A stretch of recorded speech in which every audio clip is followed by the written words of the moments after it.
And so, after your time with the Cowboys, you transition, out of that. And we can kind of move this up into kind of modern day. Yeah. Because everybody wants to.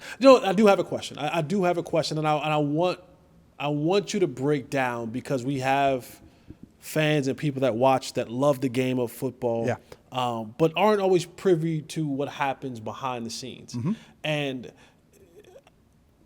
break down when you build your board. Yeah. Break down what that, like, what's the conversation like? Is it fun. Is it the round table? Yeah. Is it the mafia style table? And you're saying, hey, here's what we need, Yeah. and the board goes up, and we're saying we're focused on this, and this. If you break that down for people to understand what it means to build a board. Yeah, I mean, you'll hear that term. You'll hear build a board. You'll hear stack is another one this time of year. And simply the stack is, if you have 150 players on your board, it's player 1 to player 150.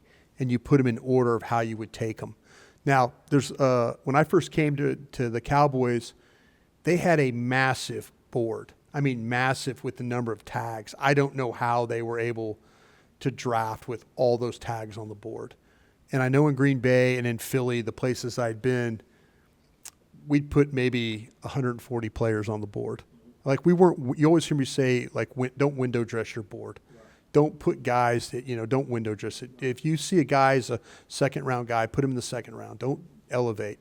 So when you're building boards, though, again, you try and be true. You listen, and the way it works in the room is that you have a scout that presents, usually the area scout. Somebody will go to Chapel Hill. They'll see you as a player. They'll present. Then we'll have a cross-checker who will go to North Carolina and look at all the players. Now there's a second report on you. Then we have a scout that's his specific position to look at, wide receivers. Okay, so now we have the third report.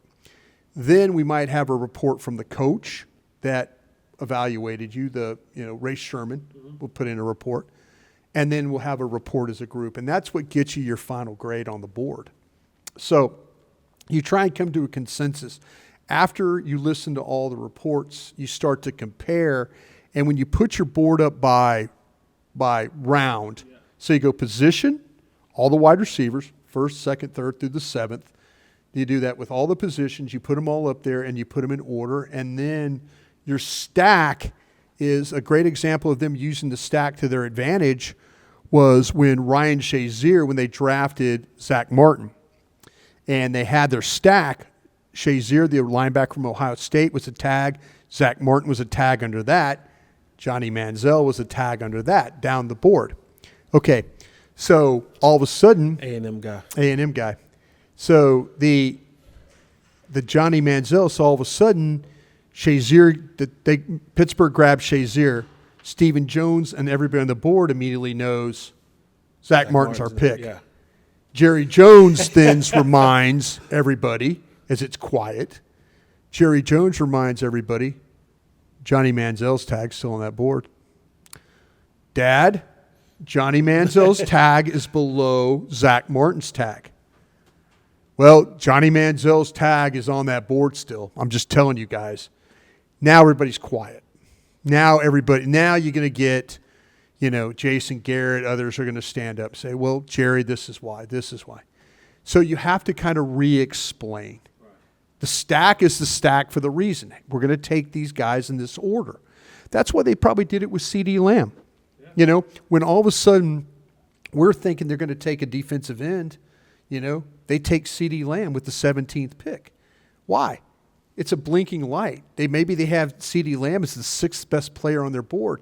And as those tags start coming off the board, you can see the direction that you need to go. Yeah.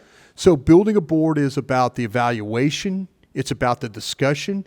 It's about a little bit about checking your ego too, because sometimes it gets a little crazy in there with the evaluations of, guys get their feelings hurt.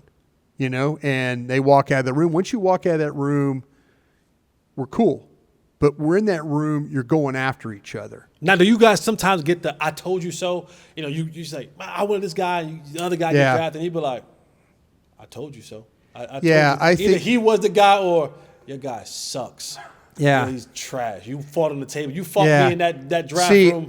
this is one of the things when I first started with the Cowboys, like I was working in pro personnel, I used to take notes.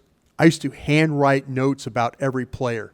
I kept books about the players because just for what you said, I didn't want a scout coming back and said, well, I told you we liked that. I told you that guy.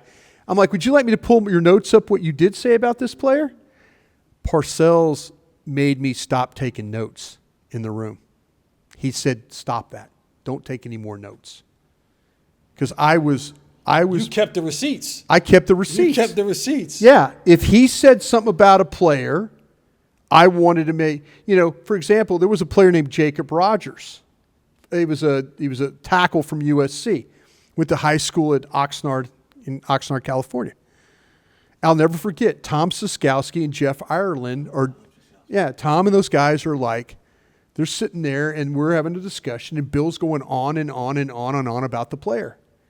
And Tom goes, damn it, Bill, he's everything you hate in an offensive lineman. Everything.